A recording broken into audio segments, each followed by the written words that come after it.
কি করে বুঝবেন মৃত্যুটা ভালো হলো? এক নাম্বার আলামত আন-নুতকু বিশ-শাহাদা, মরার আগে আওয়াজ করে জিকির করে কেউ যদি পড়তে পারে লা ইলাহা ইল্লাল্লাহু মুহাম্মাদুর রাসূলুল্লাহ সাল্লাল্লাহু, এটা হচ্ছে আলামাতু হুসনিল খাতিমা। আপনার মৃত্যুটা যে ভালো মৃত্যু হয়েছে এটার আলামত। কি মৃত্যু? সবাই বলেন ভালো মৃত্যু আমরা চাই কি চাই না? ভালো মৃত্যুর এক নাম্বার আলামত কালিমা পড়ে যদি মরতে পারে।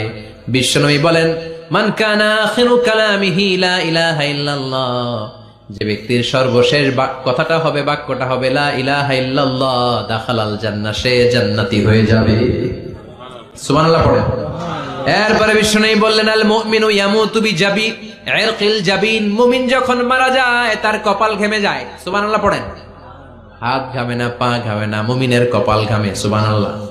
এজন্য কেউ মারা গেলে কপালের মধ্যে হাত দিবেন, দেখবেন ওই ঘামের মধ্যে একটা জান্নাতি ঘ্রাণ আছে। সুবহানাল্লাহ। আল্লাহ, আমরা যখন মরে যাব আমাদের কপালটা যেন এরকম ঘেমে যায়। আমিন পড়েন আর জোরে আমিন।